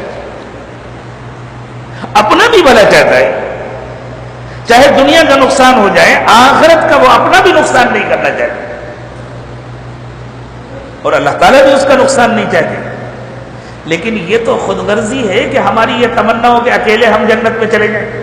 اور بھائی اکیلے جا کے کریں گے کیا؟ اللہ نے ہمیں انسان بنایا نا, انسان کی مزاج میں انس ہے, وہ اکیلے کہیں رہنا پسند نہیں کرتا. کسی کے نام 2000 ایکڑ کا جنگل لکھ دو اور کہو لیکن رہنا پڑے گا اکیلے. جانوروں سے دوستی کر لو, ان کے ساتھ رہنا. وہ کہے گا بھائی میں چھوٹے سے گھر میں شہر میں رہ لوں گا لیکن میں اپنے چچا کو, اپنے ماں کو, اپنے باپ کو, اپنے بچوں کو, اپنی بیوی کو, اپنے رشتہ داروں کو, اپنے دوست احباب کو چھوڑ کر کے نہیں رہ سکتا. حتیٰ کہ اجنبی ماحول میں دل نہیں لگتا. آدمی کہتا ہے ہم اپنوں کے درمیان رہیں گے. انسان انس سے بنا ہے. تو جب دنیا میں اکیلے نہیں رہ سکتا تو بھائی آج جنت میں اکیلے کیوں رہیں گے؟ انشاءاللہ سب کے ساتھ رہیں گے. اللہ کا فضل ہے جب اللہ تعالیٰ اپنے کسی نئے بندے کو, نئی بندی کو ہدایت دیتے ہیں اور کوئی نیا مہمان آتا ہے اسلام میں تو یہاں چیز اس سے پہلی گفتگو یہی کرتا ہے کلمہ پڑھانے کے بعد, بھائی دیکھو جنت میں اکیلے نہیں جانا. مومن خود غرض نہیں ہوتا. جنت میں اکیلے نہیں جانا, پورے خاندان کو لے کر جنت میں جانا ہے, پوری قوم کو لے کر جنت میں جانا ہے. محنت کرو, اللہ جسے چاہیں گے ہدایت دیں گے, لیکن نیت تو کرو. نیت تو یہ کرو اللہ میں سب کو لے کر کے جاؤں گا. کیا پتا اللہ نیت کا اجر عطا فرما دے. جس کو چاہے جتوں کو, کم کو زیادہ کو اللہ ہدایت دے, لیکن نیت ہم بھی نیت کریں انشاءاللہ پوری دنیا کو لے کر جنت میں جائیں گے. ایک مرتبہ حضرت مولانا انعام الحسن صاحب رحمۃ اللہ علیہ سے کسی نے پوچھا حضرت بہت سارے فرقے ہیں جنت میں کون جائے گا؟ فرمایا جو سب کو لے جانا چاہے گا وہی جائے گا. جو سب کو جنت میں لے جانا چاہے گا, جس کی تمنا ہوگی میں سب کو لے کر جنت میں جاؤں, جس کی تمنا ہوگی کہ کوئی ایک بھی جہنم میں نہ جانا پائے, انشاءاللہ وہی جنت میں جائے گا. اللہ ہمیں بھی یہ تمنا عطا فرمائے کہ ہم سب کو لے کر جنت میں جائیں گے, ہم اکیلے جنت میں نہیں جائیں گے. اس لیے اللہ تعالیٰ نے فرمایا کہ ایمان والے کا مزاج ہوتا ہے والمؤمنون والمؤمنات بعضهم اولیاء بعض. ایمان والے مرد ہوں یا عورت ہوں ان کے دل میں ایک دوسرے کی محبت ہوتی ہے. یأمرون بالمعروف وینہون عن المنکر, وہ لوگوں کو بھلائیاں سکھاتے ہیں, برائیوں سے روکتے ہیں. ویقیمون الصلاۃ, نماز قائم کرتے ہیں, خود بھی اپنا رشتہ اللہ سے مضبوط کرتے ہیں, دوسروں کا رشتہ بھی اللہ سے مضبوط کرتے ہیں. وَيُؤْتُونَ الزَّكَاةَ, اور زکات دیتے ہیں. یہ زکات دینا کیا ہے؟ اپنا مال دوسروں پر خرچ کرنا ہے نا. بڑی محنت سے مال کمایا. قارون نے حضرت موسیٰ علیہ السلام سے کہا تھا موسیٰ کیا نصیحت کرتے رہتے ہو, مال خرچ کرو, مال خرچ کرو. کیوں خرچ کروں؟ میں نے محنت سے کمایا, کسی نے مجھے لا کر دیا تھوڑی. انما اوتیتہ علی علم عندی, میں نے کمایا. اب یہ ایمان والا ہے, جھوٹ نہیں بولتا, دھوکہ نہیں دیتا, بےایمانی نہیں کرتا, سود نہیں لیتا, رشوت نہیں لیتا. اس لیے دوسروں کے مقابلے میں اس کی کمائی کم ہوتی ہے. جھوٹ بولنے والا بظاہر زیادہ پیسے سمیٹ لیتا ہے, رشوت لینے والا زیادہ پیسے جمع کر لیتا ہے, سود لینے والا زیادہ پیسے جمع کر لیتا ہے. یہ حلال و پاکیزہ کماتا ہے, اس کی کمائی کم ہوتی ہے, اور اس میں سے بھی یہ دوسروں پر خرچ کرتا ہے. یہ انسانی ہمدردی ہے نا. وہ زکوٰۃ کہاں جاتی ہے؟ تو زکوٰۃ اس کے گھر میں تھوڑی رہتی ہے. وہ غریبوں میں خرچ ہوتی ہے, وہ یتیموں پر خرچ ہوتی ہے, وہ مسکینوں پر خرچ ہوتی ہے, وہ طلبہ پر خرچ ہوتی ہے, وہ بیماروں پر خرچ ہوتی ہے, وہ ضرورت مندوں پر خرچ ہوتی ہے. تو وہ خود بھی اپنا رشتہ اللہ سے مضبوط کرتا ہے, بندوں کا رشتہ بھی اللہ سے مضبوط کرتا ہے, اور بندوں کے ساتھ ہمدردی اور خیر خواہی کا معاملہ کرتا ہے. ان کی صرف جنت کی فکر نہیں کرتا, ان کو صرف آخرت کی جہنم سے بچانے کی فکر نہیں کرتا, ان کے پیٹ کی جہنم کو بھی بجھانے کی فکر کرتا ہے. ان کی بیماریوں کے جہنم سے بھی ان کو نکالنے کی فکر کرتا ہے. یہ ہے ایتاء الزکوٰۃ. وہ زکوٰۃ دیتا ہے یعنی بیماروں کا علاج کراتا ہے ان پیسوں کے ذریعے سے, بھوکوں کو کھانا کھلاتا ہے ان پیسوں کے ذریعے سے, ننگوں کو کپڑا پہناتا ہے ان پیسوں کے ذریعے سے, بیواؤں کی خبرگیری کرتا ہے ان پیسوں کے ذریعے سے, اس غریبوں کو خط غربت سے اوپر اٹھانے کی کوشش کرتا ہے. اللہ کے نبی صلی اللہ علیہ وسلم نے زکوٰۃ کے سلسلے میں ارشاد فرمایا تؤخذ من اغنیائہم وترد الی فقرائہم, وہ مالداروں سے لے کر غریبوں پر خرچ کی جاتی ہے. یہ ہے ایمان والے کا مزاج. بھلائیوں کا حکم دیتا ہے, برائیوں سے روکتا ہے, اور یہ صرف اپنی ڈیوٹی پوری کرنے کے لیے نہیں کرتا. دل میں محبت ہوتی ہے, انسانوں کی ہمدردی ہوتی ہے. بعضهم اولیاء بعض, ایک دوسرے کی محبت میں وہ یہ کام کرتے ہیں. زبان سے بھی خیر خواہی کرتے ہیں, زبان سے بھی نصیحتیں کرتے ہیں, برائیوں سے روکتے ہیں, اور ان کے دکھ درد میں شریک بھی ہوتے ہیں. وَيُؤْتُونَ الزَّكَاةَ وَيُطِيعُونَ اللَّهَ وَرَسُولَهُ, اور سب مل کر اللہ اور اس کے رسول کا کہنا مانتے ہیں. أُولَئِكَ سَيَرْحَمُهُمُ اللَّهُ, یہ لوگ ہیں جن پر اللہ مہربان ہوتے ہیں. آج کی آپ کی زبان میں کہیں یہ لوگ ہیں جن سے اللہ خوش ہو جاتے ہیں, راضی ہو جاتے ہیں. یہی تو آپ کا عنوان ہے نا, آؤ اپنے رب کو راضی کریں. یہ ہے اپنے رب کو راضی کرنے کا راستہ. یہ لوگ ہیں جن سے اللہ راضی ہوتے ہیں, جن پر اللہ مہربانی فرماتے ہیں. ان اللہ عزیز حکیم, اللہ بہت غالب ہے, بہت حکمت والے. قرآن پاک میں اللہ تعالیٰ اپنے نام کے ساتھ جب صفات کا استعمال فرماتے ہیں تو ان صفات کا مضمون سے بڑا گہرا تعلق ہوتا ہے. اللہ بہت غالب ہے, کیا مطلب؟ اللہ کہہ رہے ہیں نا یہ سب کرتے ہو تو اللہ مہربانی کرتے ہیں, نہیں کرو گے تو تھپڑ بھی لگا سکتے ہیں, نہیں کرو گے تو پٹائی بھی کریں گے, نہیں کرو گے تو تم پر دشمنوں کو مسلط بھی کر دیں گے, نہیں کرو گے تو تمہاری ہوا اکھاڑ دیں گے, دلوں سے تمہاری ہیبت نکال دیں گے, تمہارے وجود کو بے وقت بنا دیں گے. آج آپ دیکھ لیں ہمارے ملک کے اندر کیا ہے, ہم کروڑوں کی تعداد میں, ہمارا وجود اتنا حقیر اور بے وقت ہو گیا ہے کہ اب یہاں بسنے والوں کو ہمارے ووٹ تک کی پرواہ نہیں رہے گی. اللہ بہت غالب ہے. اللہ کہتے ہیں تم ہماری مہربانی چاہتے ہو تو یہ تمہارا حق نہیں ہے, ہمارا بتایا ہوا کام کرو پھر ہم مہربان ہوں گے. اور اگر تم چاہو ہم جو چاہیں کریں اللہ تو مہربانی کریں گے, تو ایسا نہیں ہوگا. اللہ بہت غالب ہے اور دینا بھی جانتے ہیں, لینا بھی جانتے ہیں, پیار بھی کرنا جانتے ہیں, تھپڑ لگانا بھی جانتے ہیں. لیکن بہت حکمت والے ہیں, فوراً سزا نہیں دیتے ہیں, بہت دنوں تک ڈھیل بھی دیتے ہیں. اگر ابھی کوئی بڑی سزا نہیں آئی ہے, اللہ اپنی ہر سزا سے ہماری حفاظت فرمائے, تو ہم اس کو اللہ کی کمزوری اور مجبوری نہ سمجھیں. اللہ بہت غالب ہے, اللہ چاہے تو ابھی سزا دے سکتے ہیں, اللہ چاہے تو ابھی نام و نشان مٹا سکتے ہیں, اللہ چاہے تو ہماری ایک ایک گناہ اور ایک ایک کرتوت کا ابھی گن گن کر حساب لے سکتے ہیں. لیکن اللہ بہت حکیم ہے, یہ اللہ کی حکمت ہے کہ اللہ ڈھیل دیتے ہیں. ہم اس سے فائدہ اٹھا لیں, جلدی سے توبہ کریں. وعد اللہ المؤمنین والمؤمنات جنات تجری من تحتها الانہار خالدین فیہا. اب اللہ نے فرمایا دیکھو جو سچے ایمان والے ہیں, مرد ہوں یا عورتیں, دنیا کی نعمتیں اس قابل نہیں ہے کہ ان کا تذکرہ کیا جائے. دنیا کی نعمتوں کی حیثیت کیا ہے؟ کسی کو ساری دنیا کی حکومت مل جائے تو کئے دن. بیچارہ سکندر بہت بڑا فاتح تھا, اس مجمع میں کسی ایک کو بھی سکندر کی قبر تک نہیں معلوم ہے, اور پتہ نہیں یونان والوں کو بھی معلوم ہے یا نہیں بات. اور اگر قبر مل بھی جائے, کھود کر کے دیکھو ہڈی کا نام و نشان نہیں ملے گا. کہاں گیا سکندر؟ میں ایک دن بنگلور شہر میں جا رہا تھا, ساتھیوں نے اشارہ کیا حضرت یہ مہاراجہ میسور کا کی پوری جائیداد ہے, سینکڑوں ایکڑ شہر کے اندر, اربوں گھروں کی جائیداد. تو میں نے کہا کہاں گئے مہاراجہ؟ بولے وہ تو مر گیا. اب بیٹے کہاں گئے؟ کہ نہیں کوئی اولاد نہیں تھی. میں کہا بھائی ان کی جائیداد کہاں ہے؟ ان کی جائیداد ہوتی تو اپنے ساتھ لے کر کے گئے ہوتے نا. تو ان کو دھوکہ تھا کہ ہماری جائیداد ہے، اور ہم کو تم کو بھی دھوکہ ہے، یہ میرا گھر ہے، یہ میری دکان ہے. ارے میرا ہوتا تو میں اپنے ساتھ لے کر کے جاتا. ہم سے پہلے والوں کو بھی یہی دھوکہ تھا، ہم کو بھی یہی دھوکہ ہے.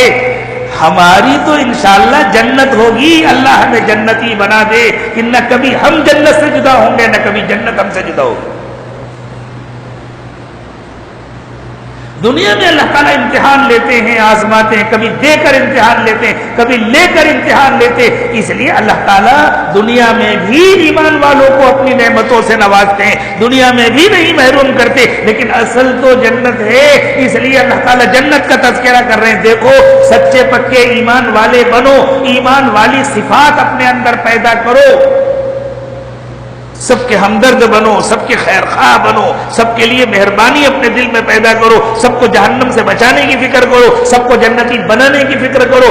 دنیا کے دکھ درد میں بھی شرکت کرو، اس دکھ درد کو بھی دور کرنے کی کوشش کرو. خالی نصیحت مت کیا کرو. اس فرق کو سمجھیے. ہم لوگوں کا حال یہ ہو گیا، ہم نصیحت کرتے ہیں، کسی کے گھر میں فاتح ہو رہے ہو، ہمیں اس کی فکر نہیں ہوتی اس کے گھر میں چولہا کیسے جلے، روکی روکی نصیحت کرتے ہیں. اور اگر آپ مجھے اجازت دیں اور کوئی برا نہ مانے تو ہم کہیں کسی کے گھر کے مسائل کی فکر کیے بغیر جب ہم تشکیل کرتے ہیں تو ہم دین کا جنازہ نکال رہے ہوتے ہیں. یہ دین نہیں ہے، یہ دین کا مزاج نہیں ہے. اللہ تعالیٰ فرماتے وَيُقِيمُونَ الصَّلَاةَ وَيُؤْتُونَ الزَّكَاةَ، نماز بھی قائم کرتے، یعنی سب کو نماز بھی پڑھواتے، ساتھ میں زکوٰۃ بھی دیتے، اس کے گھر کی بھی فکر کرتے، اس کے گھر میں چولہا جل رہا ہے یا نہیں جل رہا، اس کے یہاں کوئی کمانے والا ہے یا نہیں ہے، اس کی ضرورتیں پوری ہو رہی ہیں یا نہیں ہو رہی ہیں. روکی سوکھی نصیحتیں نہیں کرتے. اور کہیں بھی بڑوں نے یہ تعلیم نہیں دی ہے. یہ ہم جیسے چھوٹ بھائیوں کا کام ہوتا ہے جو خود مجتہد بن جاتے ہیں، وہ اس قسم کی حرکتیں کرتے ہیں. اللہ خود اجتہادی کی بیماری سے ہم سب کی حفاظت کرے. ہم مجتہدین کے پیچھے پیچھے چلیں، اسی میں خیر ہے. خود مجتہد بنیں گے تو اپنی نیا بھی ڈبوئیں گے، امت کی نیا بھی ڈبوئیں گے. تو اللہ تعالیٰ نے فرمایا جو سچے ایمان والے، جو لوگوں کو دین بھی سکھاتے ہیں، ان کے دکھ درد میں بھی شریک ہوتے ہیں، جو لوگوں کو نصیحتیں بھی کرتے ہیں، ان کی تکلیفوں کو بھی بانٹتے ہیں، ان کے غموں کا بوجھ بھی اٹھاتے ہیں، ان کے مسائل کو بھی ہلکا کرنے کی کوشش کرتے ہیں. یقیمون الصلاۃ ویؤتون الزکاۃ، یہ مستدل ہے قرآن پاک کے یہ جملے. ایسے ایمان والے مردوں اور عورتوں سے اللہ نے ایسی جنتوں کا وعدہ کیا ہے جہاں کبھی سوکھا نہیں پڑے گا، جہاں ہمیشہ خوب پانی رہے گا، اور جن کو کبھی چھوڑنا نہیں ہوگا. نہ کبھی جنتی مرد یا عورت کو موت آئے گی، نہ کبھی جنت اجڑے گی. ہمارے یہاں کیا ہوتا ہے، گھر بنایا بڑی تمنا سے، کبھی بنانے والا زندہ رہتا ہے، گھر مر جاتا ہے، زلزلہ آ گیا، طوفان آ گیا، خدا نہ خواستہ گر جاتا ہے، تباہ ہو جاتا ہے، اور کبھی گھر باقی رہتا ہے، بنانے والا رخصت ہو جاتا ہے. دونوں کا ساتھ مستقل نہیں ہوتا، دونوں کا ساتھ دائمی نہیں ہوتا. اللہ نے فرمایا وعد اللہ المؤمنین والمؤمنات جنات تجری من تحتها الانہار خالدین فیہا. ان ایمان والے مردوں اور عورتوں سے جو حقیقت میں ایمان والے ہیں، جن کی زندگیوں میں ایمانی صفات آ گئی ہیں، اللہ نے ان سے ایسی جنتوں کا وعدہ کیا ہے جن کے نیچے سے نہریں بہتی ہوں گی، خالدین فیہا، اور وہ ان جنتوں میں ہمیشہ رہیں گے. جنت عربی میں باغ کو کہتے ہیں، ہر باغ کو جنت نہیں کہتے. باغ کو تو عربی میں روضہ کہتے ہیں، بستان کہتے ہیں. ہم ایک مرتبہ ملیشیا میں کھڑے ہوئے تھے، ایک جگہ سامنے ایک پہاڑی تھی، اور اس میں اتنے گھنے درخت تھے کہ وہاں کے مقامی ساتھی نے بتایا کہ اس کے اندر پورا محلہ آباد ہے، لیکن ایک بھی گھر نظر نہیں آ رہا تھا. تو میں نے اپنے ساتھیوں سے کہا جنت ایسے باغ کو کہتے ہیں جس میں اندر کا کوئی مکان باہر سے نظر نہ آئے. اصل میں یہ لفظ جو ہے نا، جیم اور نون، عربی زبان میں یہ مادہ اسی جگہ استعمال ہوتا ہے جہاں ڈھکنے اور ڈھانکنے کے معنی پائے جاتے ہیں. رات جب خوب گہری ہو جاتی ہے تو اس کے لیے جن اللیل کا لفظ استعمال ہوتا ہے، قرآن نے استعمال کیا فلما جن علیہ اللیل رأى کوکبا، اس لیے کہ رات کی تاریکی ہر چیز کو ڈھک لیتی ہے۔ جن کو جن اسی لیے کہتے ہیں کہ وہ نظر نہیں آتا، مجنوں کو مجنوں اسی لیے کہتے ہیں، گویا یہ استعمال ہے جن عقلو، جس سے بنا مجنون، مجنون کو مجنون اسی لیے کہتے ہیں کہ اس کی عقل پر پردہ پڑ جاتا ہے اور وہ بے عقلی کے کام کرنے لگتا ہے۔ اسی مادے سے بنا ہے لفظ جنت، جنت کو جنت اس لیے کہتے ہیں کہ وہ اتنا گھنا باغ ہوتا ہے کہ اندر کے مناظر باہر سے نظر نہیں آتے، درخت ایک دوسرے میں لپٹے ہوتے ہیں، جہاں خوب بارش ہوتی ہے، جہاں خوب پانی ہوتا ہے، جہاں خوب سبزہ ہوتا ہے، وہاں یہ مناظر دیکھنے میں آتے ہیں کہ درخت ایک دوسرے سے لپٹے ہوتے ہیں۔ تو اللہ تعالیٰ نے فرمایا وہ صرف باغ نہیں ہوگا،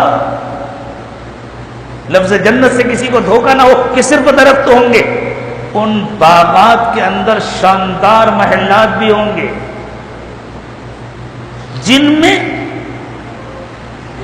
ہر ممکن آرام اور آسائش کا انتظام ہو۔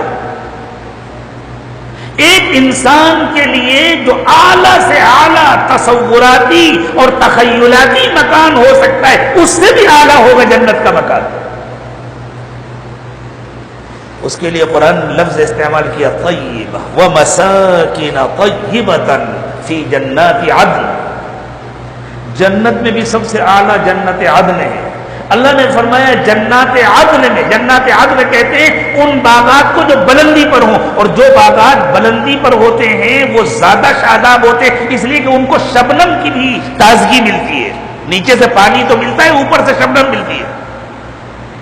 تو اللہ نے فرمایا اونچے اونچے باغات میں شاندار مکانات اللہ عطا فرمائیں گے ایمان والے مردوں اور عورتوں کو، اور کیا چاہیے؟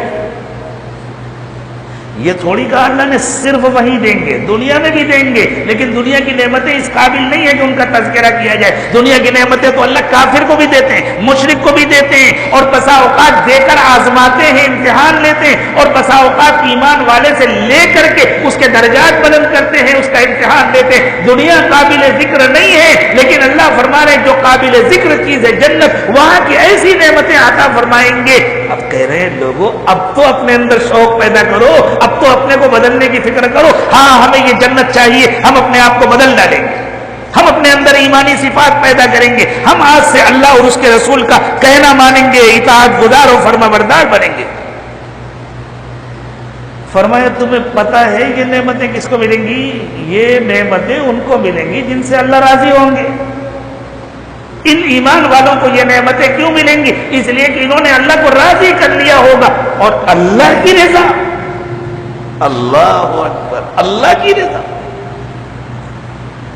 جیسے اگر کسی جگہ 100 گرام سونا تقسیم ہو رہا ہو، 1 کلو سونا تقسیم ہو رہا ہو، اور ایک آدمی سے کوئی کہے تمہیں 1 کلو نہیں ملے گا، تم کو صرف 100 گرام ملے گا، وہ کہے گا 100 گرام بھی کون سا کم ہے، دے دو نا، خالی ہاتھ تو نہیں جاؤں گا۔ اور کیا پتہ لائن میں لگ جانے کے بعد تقسیم کرنے والے کو ترس آ جائے اور وہ 1 کلو دے دے۔ ابھی اگر میں بتلا دوں کہ آپ کے شہر میں فلاں جگہ 1 کلو سونا تقسیم ہو رہا ہے، انشاءاللہ یہاں ایک بھی بندہ نظر نہیں آئے گا، ایک بھی نظر نہیں آئے گا، وہاں بھاگ کر کے جائیں گے۔ تو سونے کی کیا حیثیت ہے؟ اللہ فرما رہے ہیں ہم یہ جو نسخہ بتلا رہے ہیں نا، یہ جنت پانے کا نسخہ ہے۔ اللہ ہم سب کے دلوں میں شوق پیدا کر دے۔ یہ جنتیں اس لیے نہیں ملیں گی کہ یہ ہمارا حق ہوں گی، ہمارے زندگی بھر کے اعمال جنت کے ایک گھونٹ پانی کی قیمت نہیں بن سکتے، ہمارے زندگی بھر کے اعمال جنت کے ایک بالشت سائے کی قیمت نہیں بن سکتے، جنت کے ایک پھل کی قیمت نہیں بن سکتے۔ یہ تو اللہ کی مہربانی ہوگی۔ اللہ جب کسی سے راضی ہو جاتے ہیں تو جو چاہے اللہ عطا فرما دے۔ اللہ کی رضا کوئی معمولی چیز ہے؟ تو اللہ فرما رہے ہیں یہ سارے کام اللہ کو راضی کرنے والے، اللہ کو راضی کرنے کے لیے جمع ہوئے نا۔ آؤ اپنے رب کو راضی کر لیں، آؤ اپنے رب کو منا لیں۔ اللہ کہتے ہیں سمجھو میں کیسے راضی ہوتا ہوں، مجھ کو منانے کا کیا طریقہ ہے، یہ ہے مجھ کو منانے کے کام۔ وَرِضْوَانٌ مِّنَ اللَّهِ اکبر، ارے جس نے اللہ کو راضی کر لیا اس نے تو خزانہ لوٹ لیا۔ جس نے اللہ کو راضی کر لیا اسے تو سب کچھ مل گیا۔ اللہ کی رضا سب سے بڑی دولت ہے، اللہ کی رضا سب سے بڑی نعمت ہے۔ ان لوگوں نے اللہ کی رضا حاصل کر لیا، اس لیے اللہ تعالیٰ ان کو خوش ہو کر ایسی جنتیں عطا فرمائیں گے۔ ذالک هو الفوز العظیم، یہی سب سے بڑی کامیابی۔ آپ کا دل بھی چاہتا ہوگا کہ ابھی یہ گفتگو اور ہو، اور سچ بتلا رہا ہوں میرا بھی یہی دل چاہتا ہے، لیکن گھڑی سے پوچھئے، اور آپ کو تو یہاں سے اٹھ کے اپنے گھر جانا ہے، مجھے تو نظام بن جانا ہے، لمبا سفر کرنا ہے۔ میں درخواست کروں گا اپنے مفتی صاحب سے، آئندہ اس کا خیال رکھیں، ذرا اور پہلے بیان شروع کریں، جب کبھی اللہ تعالیٰ توفیق دے، جب آنے کا موقع اللہ تعالیٰ عطا فرمائے۔ اگر آپ کو عشاء کے بعد مجلس کرنی ہے تو عشاء کی نماز کے بعد ایک رکوع کی تلاوت بالکل سادی، فنکاری والی نہیں، بالکل سادی، حضر میں ایک رکوع کی تلاوت، اور اس کے بعد کوئی ایک اچھی سی نعت، اور اس کے بعد فوراً بیان، تو انشاءاللہ کھل کر کے بات ہو۔ لیکن آج کا نسخہ تو سمجھ میں آ گیا نا، اللہ کرے میرے بھی دل میں اتر جائے، آپ کے دل میں بھی اتر جائے۔ اب ہم سب طے کر لیں، آج تک جو ہوا سو ہوا، اللہ معاف فرما دے۔ اللہ آج سے پکے ایمان والے بنیں گے، اپنے اندر ایمانی صفات پیدا کریں گے، انسانیت کا غم اپنے دل میں لائیں گے۔ اللہ ہم اپنا رشتہ بھی آپ سے جوڑیں گے، بندوں کا رشتہ بھی آپ سے جوڑیں گے، اور دنیا میں بھی بندوں کے دکھ درد میں شریک ہوں گے۔ اپنی گاڑی کمائی سے بندوں کی ضرورتیں پوری کرنے کی کوشش کریں گے۔ اللہ ہم آپ کو راضی کرنا چاہتے ہیں، آپ ہم سے راضی ہو جائیے۔ اللہ ہم آپ کو منانا چاہتے ہیں، آپ مان جائیے۔ اللہ ہم جنت کے بھکاری ہیں، ہمارے عمل تو اس قابل نہیں ہے، اپنی محبت سے اور اپنی مہربانی سے ہمیں جنت عطا فرما دیجیے۔ وآخر دعوانا ان الحمد للہ رب العالمین۔ جو نیت کی ہے اب اسی کو پختہ کر لیں، توبہ اور توبہ کے کلمات پڑھ لیں۔ جو حضرات سلسلے میں داخل ہونا چاہتے ہیں وہ بیعت کی بھی نیت کر لیں، باقی توبہ کی نیت سے ان کلمات کو سب لوگ پڑھیں۔ بسم اللہ الرحمن الرحیم، لا الہ الا اللہ محمد الرسول اللہ صلی اللہ علیہ وسلم، آمنت باللہ وملائکتہ وکتبہ ورسلہ والیوم الآخر والقدر خیرہ وشرہ من اللہ تعالی والبعث بعد الموت، آمنت باللہ کما ہوا باسمائہ وصفاتہ وقبلت جمیع احکامہ، اشہد ان لا الہ الا اللہ واشہد ان محمدا عبدہ ورسولہ، استغفر اللہ ربی من کل ذنب واتوب الیہ برحمتک یا ارحم الراحمین۔ دیر تو ہو ہی گئی ہے، 2 منٹ اور صحیح، تھوڑی دیر اللہ کی یاد میں کھو جائیں، آنکھیں بند کر لیں، سر کو جھکا لیں، دنیا اور دنیا میں جو کچھ بھی ہے اس سب سے ہٹ کٹ کر اللہ کی یاد میں کھو جائیں، اور یہ نیت کریں کہ اللہ کی رحمت آ رہی ہے، میرے دل میں سما رہی ہے، میرے دل سے گناہوں کو دھو رہی ہے، اور میرا دل کہہ رہا ہے اللہ اللہ اللہ۔ زبان سے اللہ اللہ نہ کہیں، بس یہ نیت کریں کہ دل اللہ اللہ کہہ رہا ہے اور میں سن رہا ہوں۔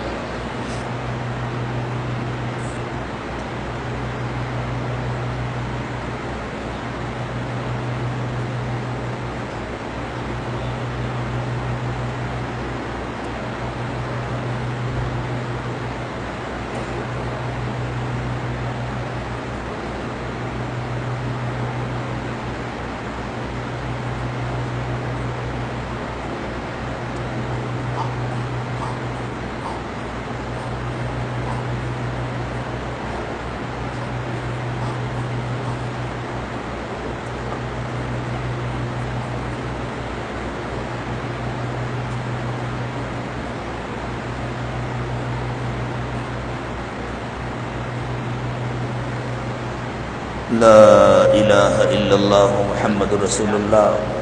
جی ہمارے ایک دوست ہیں جو اس وقت کے حالات کی مناسبت سے بہت اہم اور مفید کتابیں لے کر آئے ہیں، انشاءاللہ دعا کے بعد فوراً مفتی صاحب ان کتابوں کا اعلان کریں گے، آپ حضرات اس اعلان کو بھی غور سے سنیں گے، اور پھر انشاءاللہ کتابیں لے کر جائیں گے، مردوں کے لیے بھی عورتوں کے لیے بھی، سب کے لیے یکساں مفید ہیں وہ کتابیں۔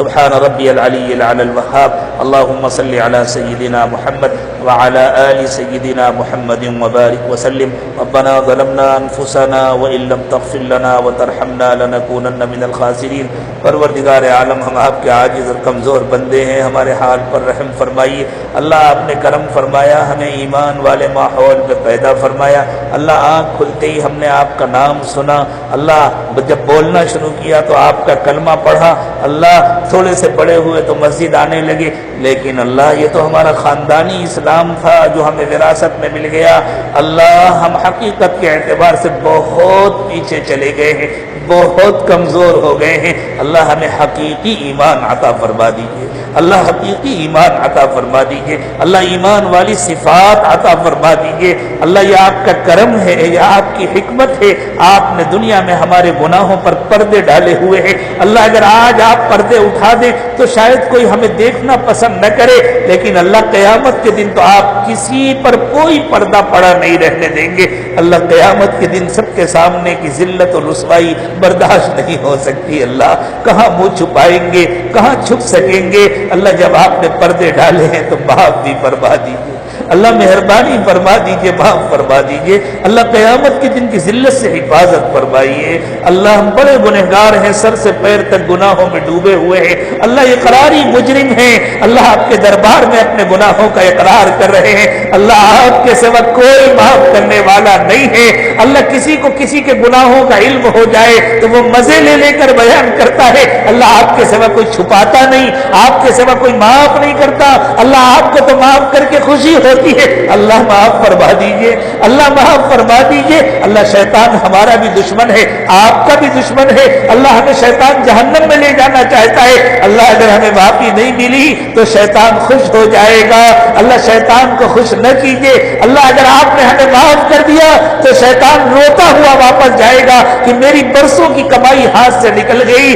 اللہ۔ شیطان ہمارا بھی دشمن ہے، آپ کا بھی دشمن ہے اللہ۔ آج تو شیطان کو رلا دیجئے اللہ، آج تو شیطان کو ہماری طرف سے مایوس کر دیجئے اللہ۔ ہم سے راضی ہو جائیے پیارے اللہ، ہم سے راضی ہو جائیے اللہ، ہم سے راضی ہو جائیے اللہ۔ چھوٹا بچہ جب کوئی نادانی کر بیٹھتا ہے اس کی ماں اس سے ناراض ہو جاتی ہے، بچے کو ٹھیک سے بولنا بھی نہیں آتا، معافی مانگنا بھی نہیں آتا، صرف بسورنا آتا ہے، صرف آنسو بہانا آتا ہے۔ جیسے ہی وہ منہ بسورتا ہے اور آنسو بہاتا ہے ماں کو پیار آ جاتا ہے اور ماں اٹھا کر اسے سینے سے لگا لیتی ہے اللہ۔ ہم بچوں سے زیادہ نادان ہیں، آپ ماں سے زیادہ مہربان ہیں اللہ۔ ہمیں ڈھنگ سے معافی مانگنا بھی نہیں آتا اللہ۔ مہربانی فرما دیجیے اللہ، مہربانی فرما دیجیے اللہ۔ رحمت کی گود میں اٹھا لیجیے اللہ۔ ہم کتنے بھی گئے گزرے ہو لیکن ہیں تو آپ کا نام لینے والے، ہیں تو آپ کے بندے اور ہیں تو آپ کے نبی صلی اللہ علیہ وسلم کے امتی اللہ۔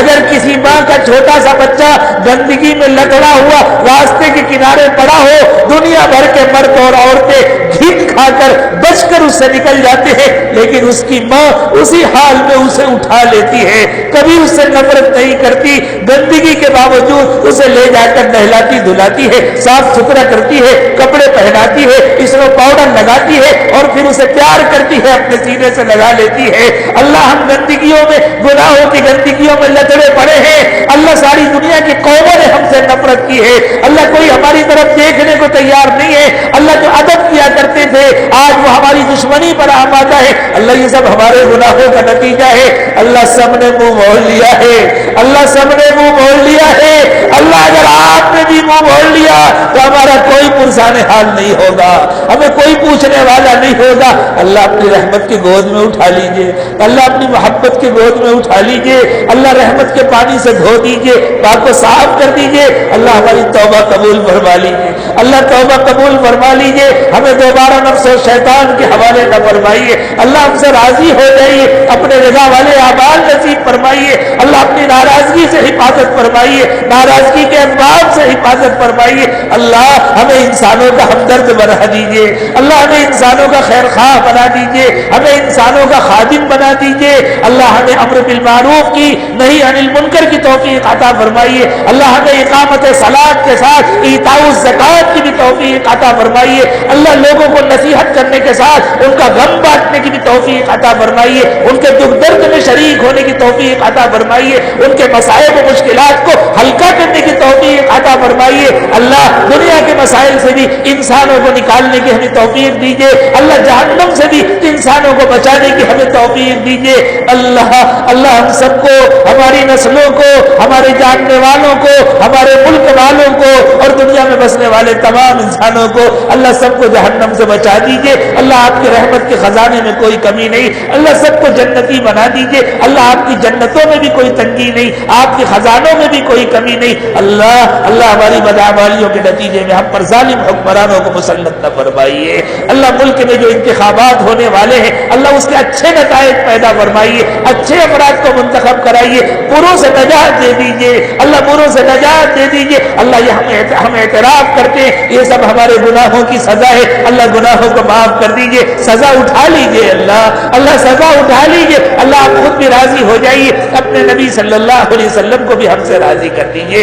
اللہ روزی کی تنگی سے حفاظت فرمائیے، گھروں کی تنگی سے حفاظت فرمائیے، آپس کے جھگڑوں سے حفاظت فرمائیے، پیار و محبت کی زندگی عطا فرمائیے، ایک دوسرے کی ہمدردی اور خیر خواہی نصیب فرمائیے۔ اللہ بیماروں کو شفا عطا فرمائیے، پریشان حالوں کی پریشانیاں دور کر دیجیے۔ اللہ جو بے اولاد ہیں ان کو نیک و صالح اولاد عطا فرمائیے، جو اولاد والے ہیں ان کی اولادوں کو نیک و کار بنائیے، اطاعت گزار و فرما بردار بنائیے۔ اللہ ہماری عمر میں، ہماری صحت میں برکت عطا فرمائیے، خیر کے کاموں میں ہمیں زندگی گزارنے کی توفیق عطا فرمائیے، شر اور فتنوں سے ہماری حفاظت فرمائیے۔ اللہ ہمیں دوسروں کے لیے خیر کا ذریعہ بنا دیجیے، شر کا ذریعہ بننے سے ہماری حفاظت فرمائیے۔ اور اللہ جب ہماری موت کا وقت آئے تو ہمیں کامل ایمان کی موت نصیب فرمائیے۔ اللہ کفر کی موت سے حفاظت فرمائیے، اللہ کفر کی موت سے حفاظت فرمائیے، نفاق کی موت سے حفاظت فرمائیے۔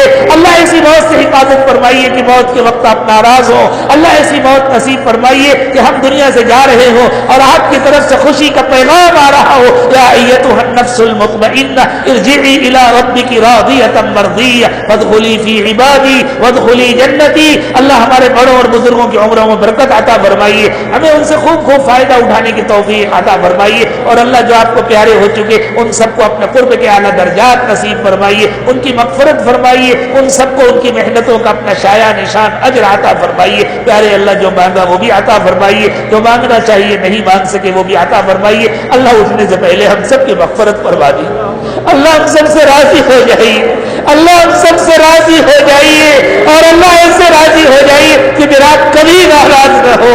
اللہ ایک رحمت کی نظر ڈال دیجیے، اللہ ایک رحمت کی نظر ڈال دیجیے۔ اللہ کسی کو محروم نہ فرمائیے، ہماری نسلوں کو محروم نہ فرمائیے، ہمارے گھر والوں کو محروم نہ فرمائیے۔ اللہ تمام بیماروں کو شفا دے دیجیے۔ اللہ جن لوگوں نے دعا کے لیے کہا ان کو بھی، جنہوں نے نہیں کہا ان کو بھی اللہ تمام بیماروں کو شفا عطا فرمائیے۔